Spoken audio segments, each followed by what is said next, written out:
everybody. Welcome back to Built to Scale. I am Krista, founder of Iris Partnering, and with us today, who's going first? Destiny, People and Ops Manager here at Iris Partnering. And I'm Stephanie Serber, Content Marketing Manager here at Iris. And I am Jenica Norris, and I'm the founder and CEO of Strategic Sound Consulting. Yes, and today we are going to be chatting about the summer and how it can make businesses feel harder even when nothing major has shifted, except summer seems to be like a major shift for everybody. Your goals are still there, but suddenly focus feels a lot more difficult and decisions are taking longer, routines get disrupted, and it can feel like we're just all trying to constantly catch up.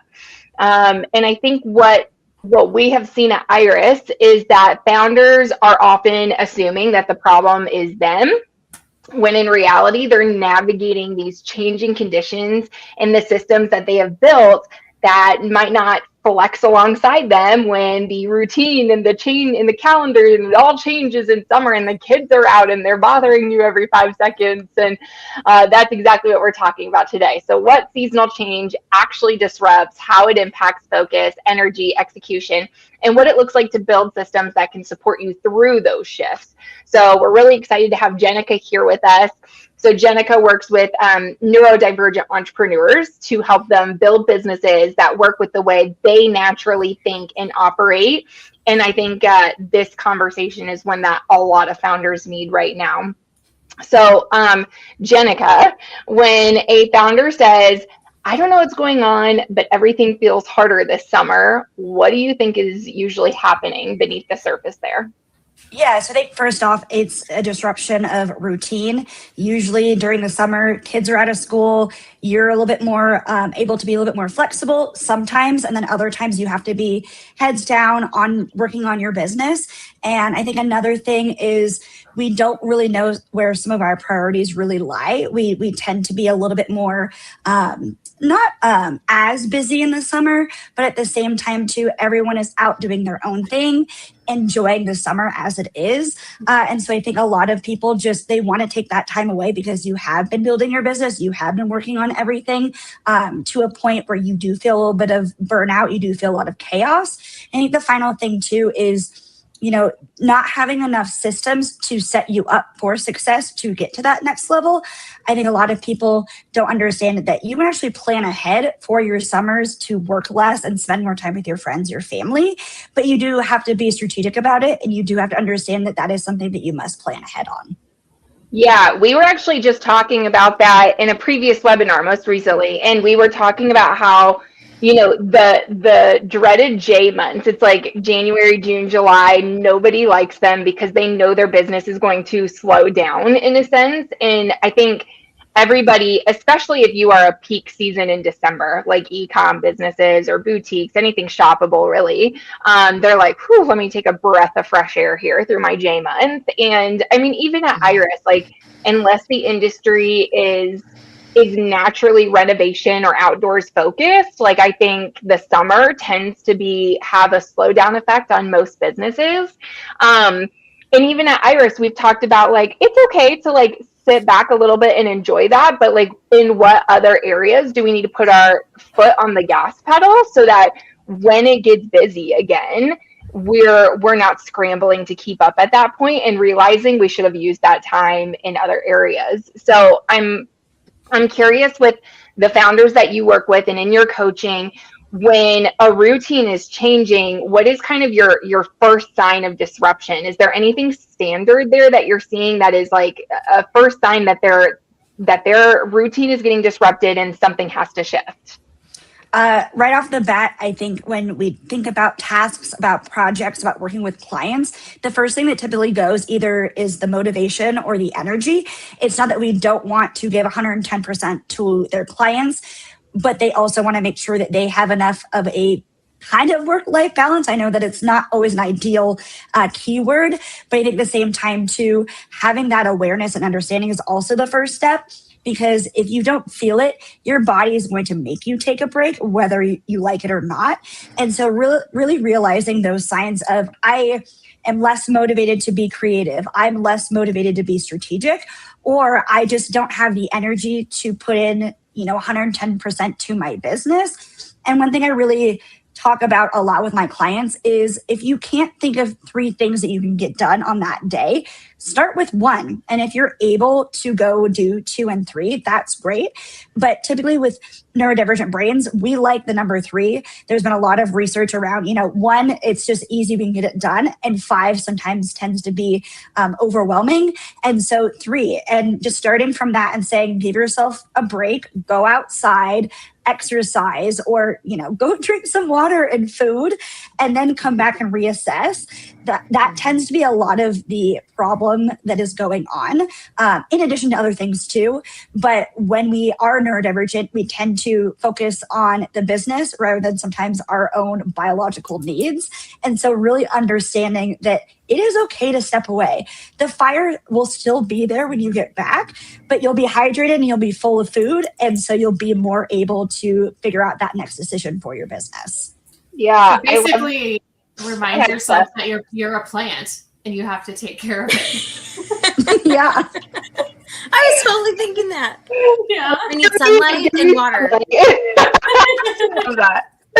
Yeah. And I think we've it's one thing we talk about a lot at Iris is this, this founder mindset that, especially when you are in your first 5 years of owning the business, I think there's this mindset of I have to do everything myself and I have to know how to wear all the hats and it's all on my shoulders. And I have a client now who, she was busting out 60+ hour work weeks and finally hit, that mental roadblock. And it can lead to disaster, even if it's just for a day or an hour, of this just absolute breakdown, for lack of better words, where there's a feeling of failure at that point. And then you start questioning everything and it snowballs from there. And I think we talk at Iris a lot about not even if you are the founder, you shouldn't have to wear all of the hats. There's a reason that corporations have hundreds of employees to do X, Y, and Z. And so tapping in at least one person of help isn't a discredit to your ability to run your business. But I'm curious in the conversations you've had, because I know from your position as a coach for these neurodivergent founders, I'm assuming, are probably hearing a lot in conversations of what is coming up for them and bringing that sense of a personal failure when they're hitting those breakdown moments. Why do they interpret, I'm curious, what comes up as the reason why they're interpreting this as a personal failure rather than systems issue? When I talk to a lot of my clients, they have come from either a corporate background or an education background. And so there are so many different structures that are in place in those spaces versus when you run your own business, you are everything. And so I think that they sense that shame, that fear, that guilt as their own fault, as their own full body experience. And we have to remember that in business, things are always in motion. Things are always going to be in chaos. And we have to choose what is going to be best for not only us professionally, but also for us personally. So that might be, taking a vacation when it's not the most opportunistic moment in time, because you need to get that creative sense of yourself back. A lot of people also talk about, I didn't realize how much growth and learning I was going to be doing as a neurodivergent founder, because in corporate, you have those, yearly learnings that you have to do. You have your HR, you have all these people that are providing support from a leadership and development perspective. And now it's all on you. And so they get overwhelmed, they get frustrated. And one piece of advice that I always give to people is, if you're feeling that way, what is one space, piece of research that you want to go involve yourself into completely? Go spend a couple of hours doing that and see what that feels like for you, because you want that dopamine. You want that reassurance. But also at the same time too, we're going to make mistakes in business. It's how we apply, it's how we direct ourselves moving forward, and how we pivot.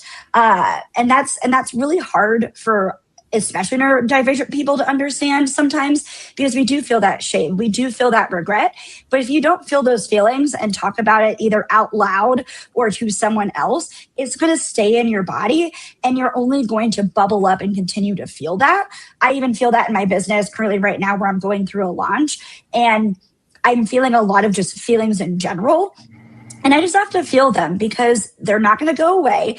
I have to figure them out as a business owner and understand how I can better teach my clients to go and do that for their own business. Mm-hmm.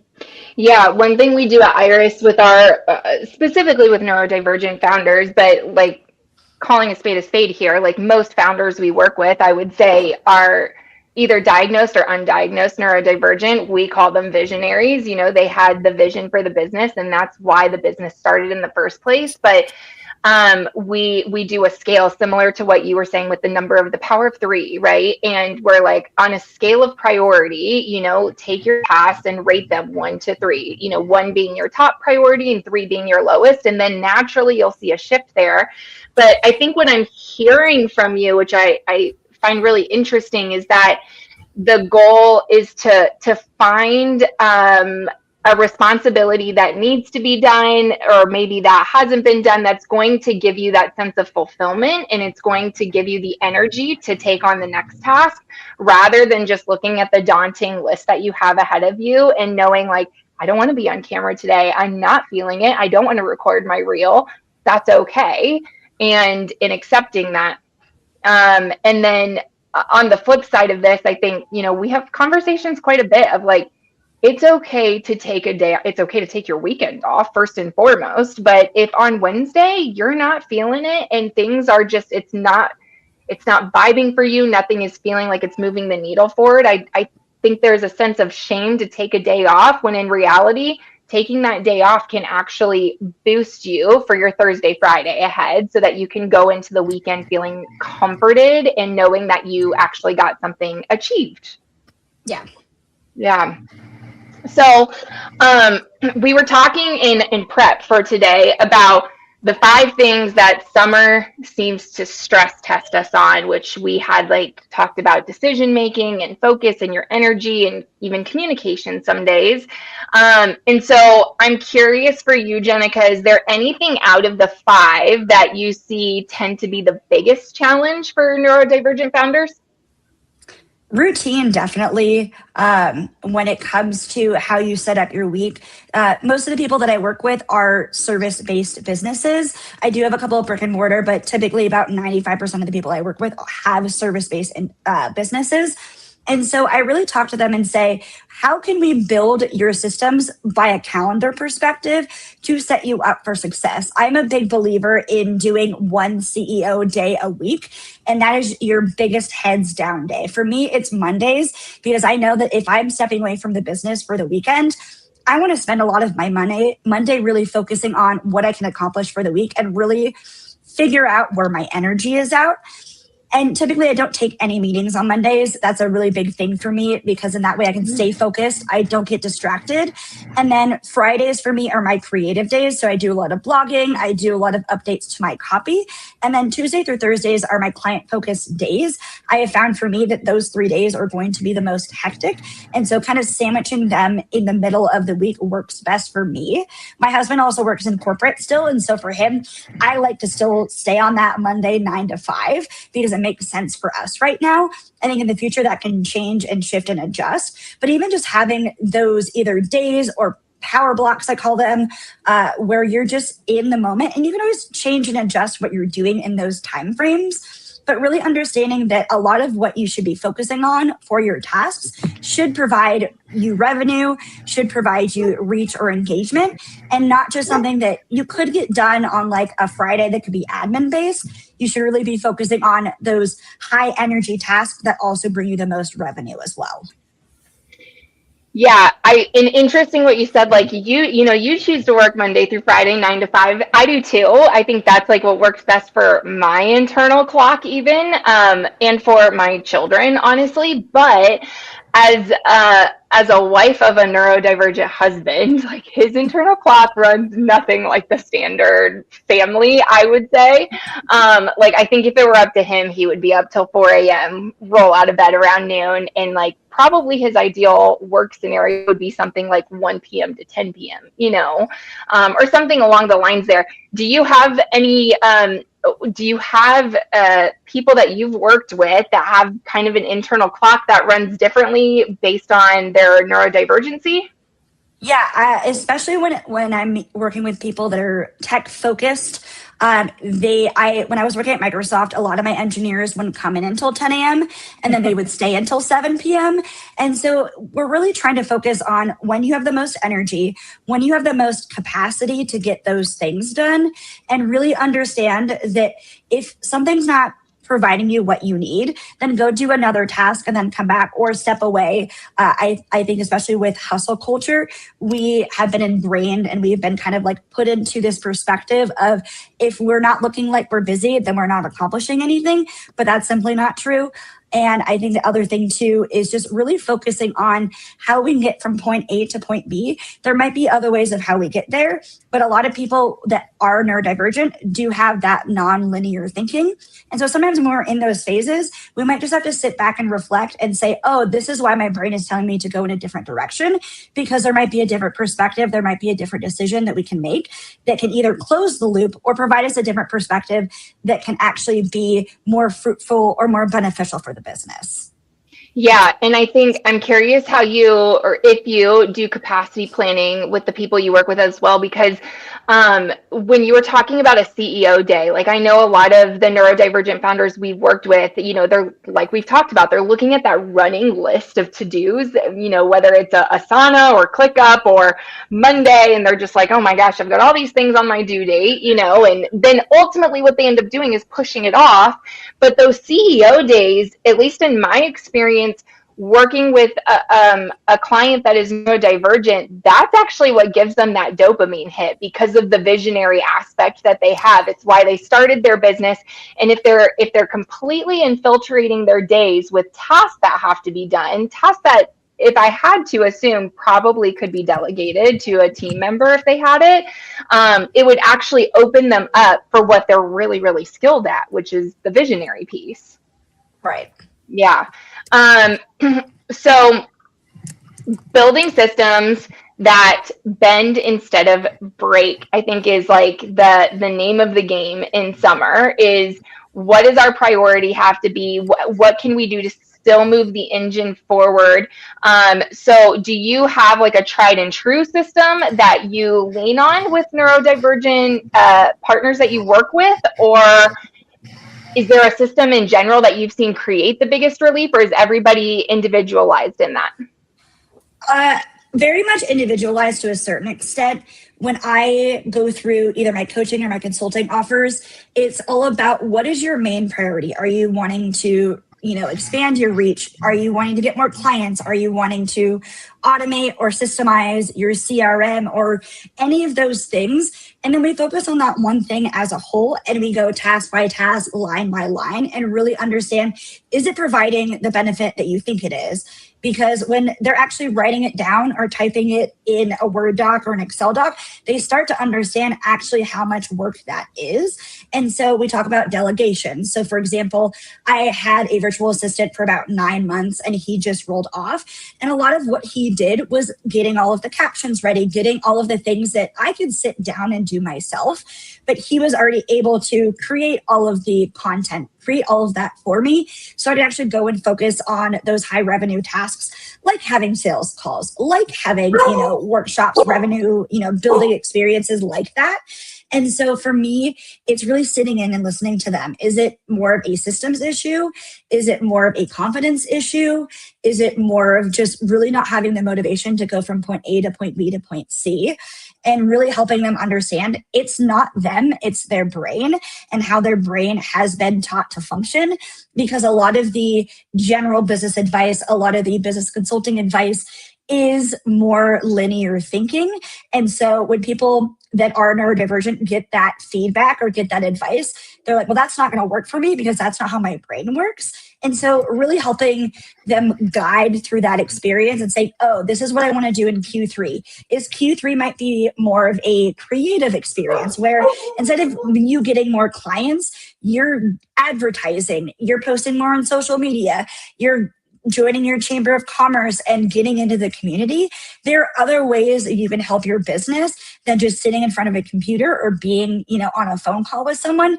And so really understanding that if people are out of, their kids are out of school, they're a little bit more flexible, then go be a part of your community, go to a happy hour, go to a event, because that is where a lot of people are finding success. Is we want connection, we want community, and we are part of the digital world as well. But how can we also bring that in to in-person experiences as well? Yeah, fill your cup up from like a external factor as well. And I know that like this is what I appreciated so much when you and I even initially connected was your approach to the coaching here, because you do individualize it, and that's what we focus on at Iris too, is like really individualizing what a partnership is going to look like. Because whether you're consider yourself diagnosed or undiagnosed neurodivergent, even that in and of itself it's not going to tell us much on what works best for you. And sometimes that takes a lot of playing with like different versions of what organization and delegation and communication can look like. We've had clients that live and breathe a color coding system, and that works for them. And especially in like the world of marketing, with Airtable and being able to color code where everything is at, and they can see a snapshot of where their content is moving, I think is really helpful for them. And then there are other people that are like, I have no clue what the color purple means, and I don't care to look at it anymore. The color purple bothers me. And we're like, got it. And that's no matter if it's operations based, like in email management, or if it's marketing based in content planning, or providing an analysis of how your month performed. I feel like everybody takes in and accepts that information a little bit differently.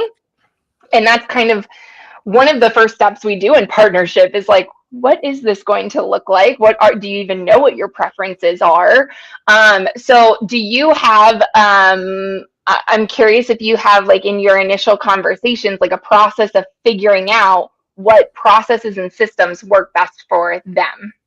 Yeah, so right off the bat, I do a time audit for them. And so I have them spend the first week going line by line, hour by hour, and seeing what they're doing. I also sometimes gain access to their calendar, depends. They can also send me a screenshot of what it looks like for them.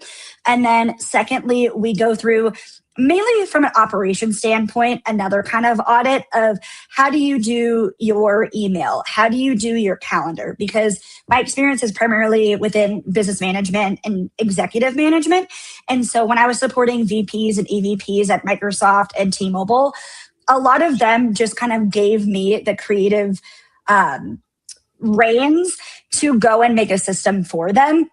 And every person was going to be a little bit different. And so probably the last 3 people that I supported were a lot more color coded, or they were people that wanted tabs on things, or they wanted reminders. And so really getting into the nitty gritty. And I know that there are some neurodivergent founders that don't want to get into that part of the services because they don't want to reflect, because they don't want to feel the shame, the guilt, the fear. But I also tell all of my clients that a part of getting through that stagnation, a part of getting through that next phase is feeling those feelings, not only as a person, but also as a business owner. Because if you're only a couple of years into being in business and you're not willing to have those deeper conversations, more than likely, you're probably not going to make it as far as you want to, because you're not able to see the big picture. And we always have to be strategic, and we always have to think about what is next for our businesses. But at the same time, too, I am very grateful for my 12 years in corporate, because I was able to take a lot of those structures and apply them directly into my business. But then a con to that was that I still had the 9-to-5 mindset, and I had to get every single thing done to be successful. When in fact, as long as I'm making revenue, as long as I'm paying all of my bills, not much else needs to be above and beyond, because it's just me and no one else. Mm-hmm. Yeah, and I think it's easy for me.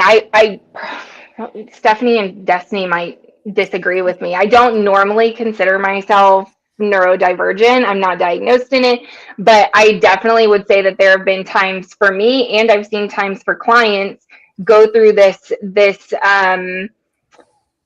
almost like a second guessing of what they're doing because they haven't achieved what they thought they would achieve at the end of year one or at the end of year two, so on and so forth, right? And I think what we have talked about, even on webinars, past webinars, is like the ability to adapt because the reality is as a business owner you're going to have like the ebbs and flows. It's like a hurricane constantly surrounding you and you just don't know if that week is going to be a tough break or if it's going to be a lucky break, and no matter what it is, that almost like stubborn determination of I'm going to keep moving through this, because if we let that derail us, like that's where we're going to hinder the most. So when I've worked with clients that are neurodivergent, I feel like the power of communication with the team you're working with is the number one priority that I would recommend to any founder working with any team,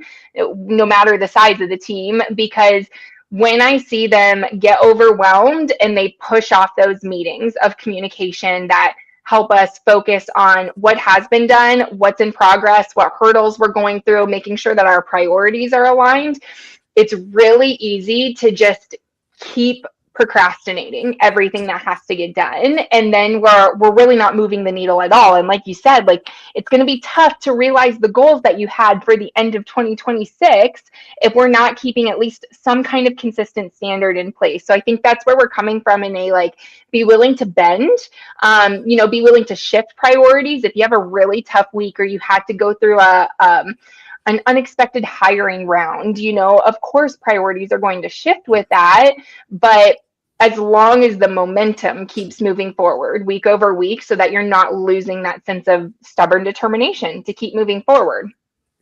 I'm curious, Jenica, you said earlier, you kind of mentioned it, but didn't really say much about it.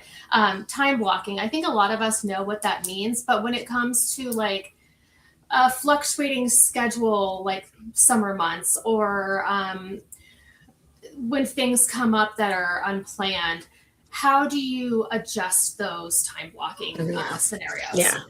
Good question. Yeah. So for me, and kind of what I teach my clients is it revenue? Is it going to be a revenue task that you're shifting? If it is, try and prioritize it as best as possible. You can shift it to the next day if you're genuinely not feeling it. And then for other tasks that are not moving the needle, realistically, it's probably not going to be a make or break situation. You can continue with that.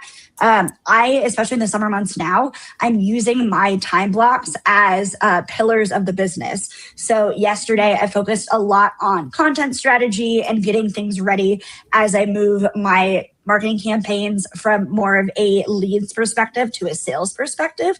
And so I spent 2 hours yesterday going through, updating things, getting the copy ready for me to go from one point to another. And I think when it comes to prioritization, it's going to change and shift for every business that you have. But being neurodivergent, you should also understand kind of that pattern of what that looks like in your business. It's going to be hard, within the first couple of years of what that's going to look like for you. But I also say, if you're feeling burnt out or if you're feeling very chaotic, sometimes going to that more creative side is going to be useful for you. But if you also just shift things to later in the week, make sure that you do get them done or try your best to get them done, because otherwise that procrastination, yes, it'll give you the instant dopamine hit.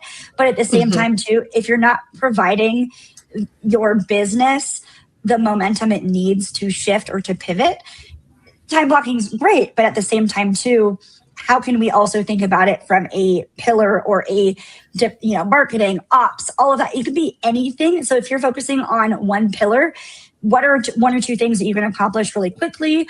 Or if you have high energy, then get those things done, but really understand that your brain and your body are trying to talk to you too. So if your marketing is not your high energy, then go do something else and you can just shift that to later in the week and then focus on a different pillar of your business. Yeah, I think that's like a similar conversation we even have when we're like sitting down with somebody for the first time that came to Iris and they're trying to figure out like, yeah, I know I need help, but I have no idea where or how or what this person is going to do. I mean, one of the first questions I ask them is like, what do you hate doing and what drains you and what do you push off every single week, but you know it needs to get done in your business. You know, you need some kind of consistency behind it because I know, I mean, at least in our experience at Iris, like some people just amp up at doing marketing. Like they really enjoy figuring out what pieces are going to be presented to their audience. Some people really like that external communication, even digitally, to like do some research and sales outreach and help grow awareness that way. And other people, you know, like saying this system is broken and I'm going to go code it so that it's fixed moving forward, you know, and being able to pinpoint what is draining you the most, and that is ultimately depleting your capacity in other areas because you're either pushing it off and not doing it, or because you're doing it and it's exhausting you at the end of the day. So I'm curious for you, when founders are talking with you, do you have a moment of time, or have you ever had a time where you're recognizing that their capacity is depleted? They probably need help, but like there's an awareness factor that I think comes into this, and almost like a recognition of when it's time for them to be willing to delegate. Because I think that's a hard conversation for a lot of founders to have, and being willing to start stepping away from all the tactical work. Yeah, I think that when it comes to really understanding your capacity and your understanding, I always like to do, this is kind of one of the main frameworks that I've created, is you start with energy mapping. And so you kind of do high, medium, and low, and you really kind of start to understand what gives you the most energy when you do it, and then medium and low. And so it's going to be different for every single person. So for example, for me, a lot of my high energy tasks are going to be, you know, doing webinars or meeting with my clients, or you know, being out in the community. Medium is going to be more of the creative side. So doing social media, doing marketing, things where it could move the needle, but it's also not something that is, you know, low energy for me. And then at the bottom, it's going to be a lot more admin tasks. It's doing, you know, some of that lower creative work that there are things in my business, like I am still trying to figure out how to talk and storytell about the business instead of from my personal Instagram. And I think a lot of people struggle with that too, because it is different verbiage. It is different messaging. And so you go from there, and then you go to energy and task alignment. And so you take all of those tasks, and then you kind of directly apply it to what is bringing in the most revenue. What is more of a admin / you need to do these because it's going to help your business grow. And then what is tasks that if you had to delegate, you could do it pretty much right away. And then kind of the final thing too is taking all of that information and doing the time blocking, doing the real life audit of how you're getting things done. Because a lot of neurodivergent entrepreneurs do also have time blindness, because we don't think linearly. So we have to actually think in more ways than one. And that's something that a lot of people, I think, misunderstand, is that we're not trying to be late. We're not trying to be in a million different places at once. But our brains are just thinking in 47 different tabs. And we're now trying to figure out how to go from 0 to 1, but also make sure that our priorities are also in tow. Yeah. So if a neurodivergent founder is approaching summer, they're starting to feel the effects of I'm feeling depleted, I'm not feeling motivated, and they're trying to figure out what they should focus on. I mean, especially for a solopreneur that doesn't have a team to bounce ideas off of, and I mean, for lack of better words, to even get feedback from them on like what they're seeing a founder do. Is this the first area that you would recommend they do, is to energy map and map out where their priorities are so they know what can bend and flex around the routine changes? Yeah, I think I'd start there. Another thing I really enjoy doing is doing kind of quarterly planning. It's definitely more of a corporate term than I think in general business, but I like to plan by quarter and not by year, because so many things can change. You could have your, you know, year goals that you would like to hit, And then what I like to do is do one main goal per quarter. So then that way I know where my energy is going to be. So my first quarter was all about getting my website updated, all of the copy, really understanding my offers and how I can market them. And then this quarter right now, as we go into the summer, was really about doing a lot of marketing, doing a lot of campaigns, getting better about being consistent on social media. And that was a big goal for me. And I know that's more than one silo, but at the same time, they're so very connected. Right. And then in the summer, as we go into quarter three, I am doing I'm doing my launch. I'm starting my next cohort for coaching. And so a lot of that time is going to be client-based. And so really taking that time and being reflective sometimes gives people a lot of dopamine. I think it also can overwhelm them as well. But if you're a person, I'm a big believer in writing things down first.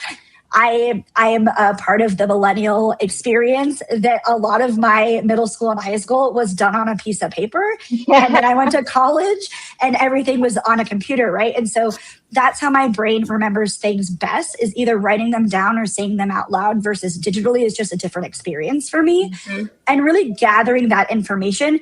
I am a big also believer of brain dumps. If there's a lot of things that are just overwhelming you, write them down, even journal to a certain extent, because in that way you're getting it out on a piece of paper. You could go light that on fire if that's how you so choose.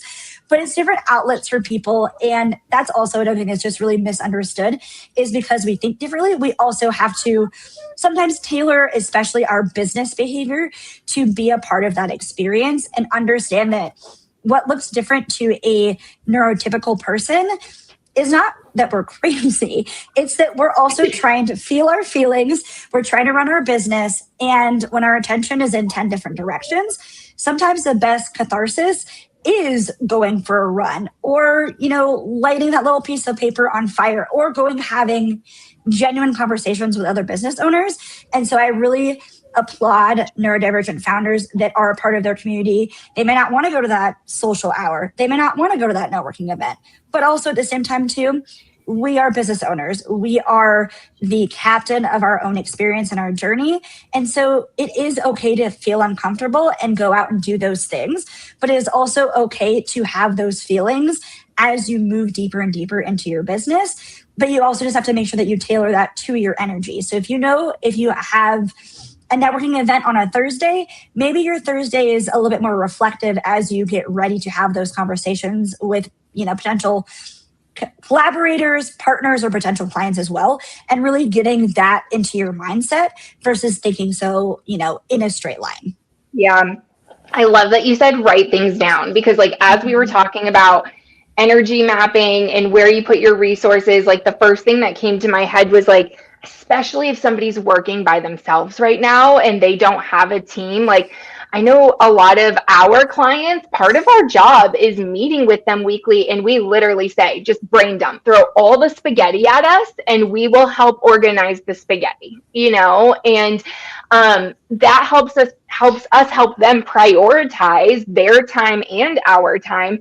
But if somebody's working by themselves, the first thing I was thinking about was almost an exercise of journaling. And, there's no shame, there's no judgment that comes when you're sitting down and writing things out and just letting your thoughts flow about what's on your mind and getting it into paper. And I think that can help organize the priorities in and of itself.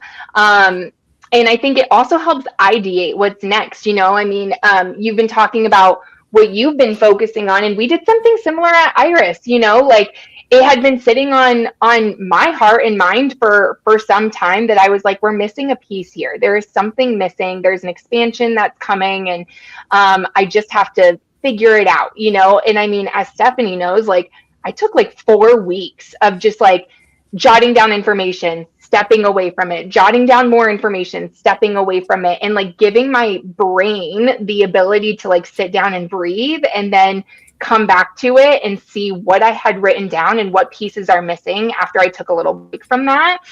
And then we started focusing on what operationally are we missing? Where are there inefficiencies and gaps right now? Where could we help our team perform better if we put a little bit of energy into it? And we actually did that for all of the manager functions. We sat down and said, if this is what my job is supposed to accomplish week over week or month over month, and how much time in a week do I have to put towards that? And we kind of blocked out what's needed, and then we passed it off and said, great, now go build your schedule around this. Like, what makes sense for you, whether it's Monday, Tuesday, Wednesday, or so on, but I think that gives the ability, at least it has for me. I don't know, Stephanie, if you feel this way, but for me, it's allowed me to actually say, okay, it's okay to not work until 2 a.m. tonight, or it's okay to go enjoy my daughter's dance recital without like thinking about the work that's waiting for me at home on a weekend. It's allowed me the time to sit back and say I can run a business without overrunning myself, essentially.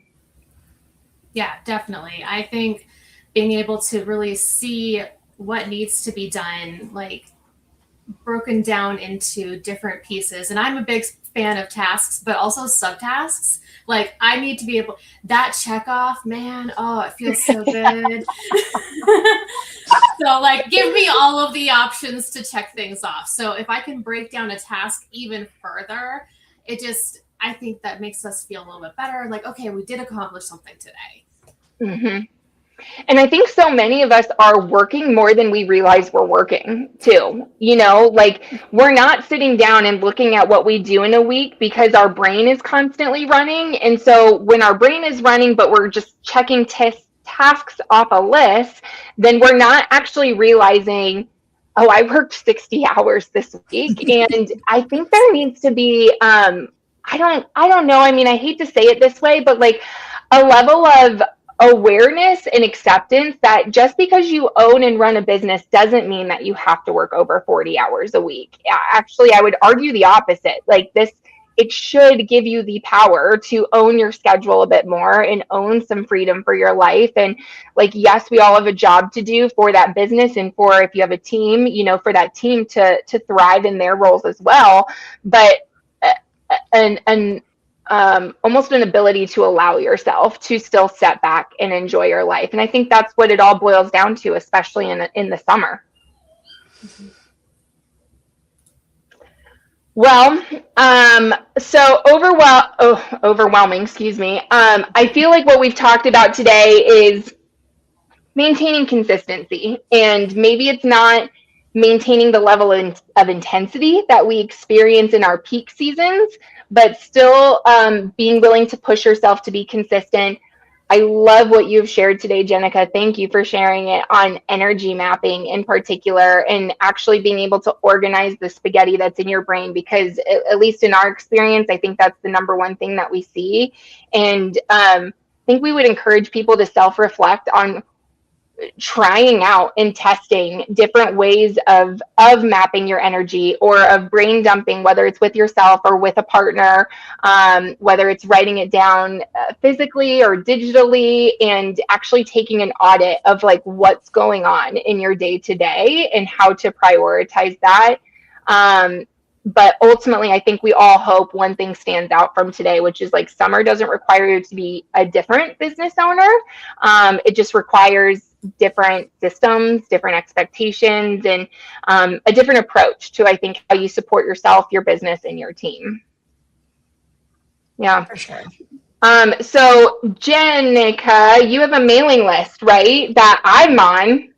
Yeah. Yeah, I'm going to drop it in the comments here, because I love your mailing list. I think you've got such great tips for everybody to use on a weekly basis, and it has often made me stop, pause, reflect on what I'm doing that week. So I'm going to drop it in the comments here, and I'm going to show it on the stage as well, so that everybody can grab it.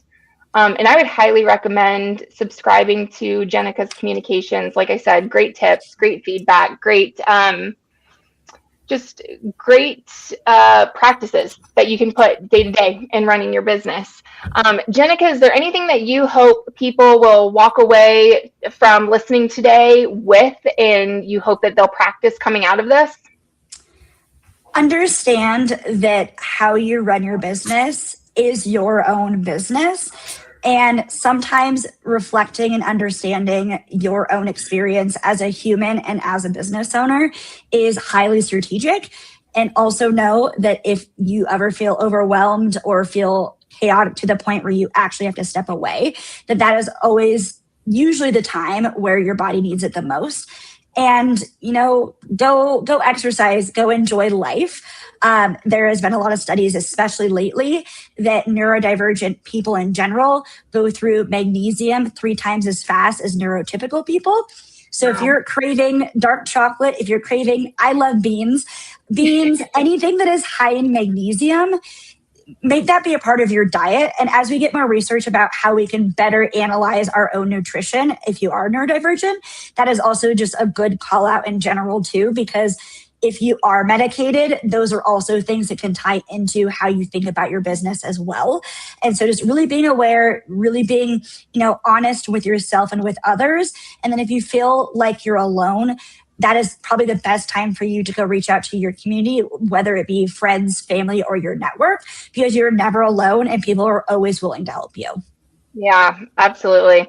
And plug, Iris Partnering, I would say probably 95% of our client lists are neurodivergent founders. And we're really grateful for when we have the opportunities to partner with coaches like Jenica, because we're able to take those learnings and put it into practice for a business, no matter if that's operationally or through a marketing side. But if you find yourself that just at that point where it's like, I'm brain dumping, I'm throwing all the spaghetti at my notebook and I just don't have the time for it, and you're working more than 40 hours a week, then I know we would really love to talk with you and see how we can help optimize the processes there, how we can help take off your plate so you can focus on what you're really good at, why you started the business.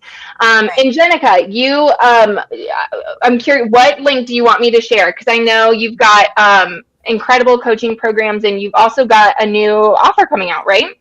I do. So I have I will put it in the chat for you guys right now.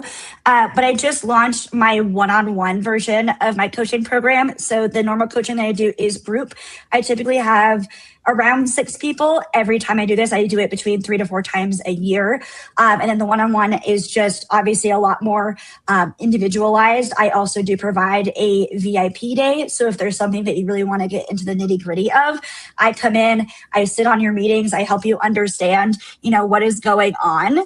And it's just like at the same time too, I want to make sure that people are set up for success and not just thinking about the what if and then. So I'll put both of those in the chat for you guys. And if you do have any questions, feel free to reach out to me directly. It's just Jenica@strategicsoundconsulting.com. Also, I'm on LinkedIn. So if you guys have LinkedIn, I'd love to connect with you guys. But yeah, I will put in my links in the chat shortly. But it's been such a great experience talking with you guys and better understanding how we can partner and really help people that actually do want the help and they don't know where to turn to.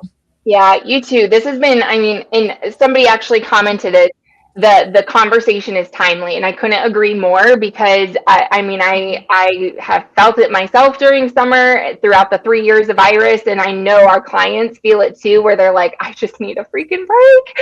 So I think that this was just perfect timing to have this conversation, and we really appreciate you being on, Jenica. Thank you for joining us.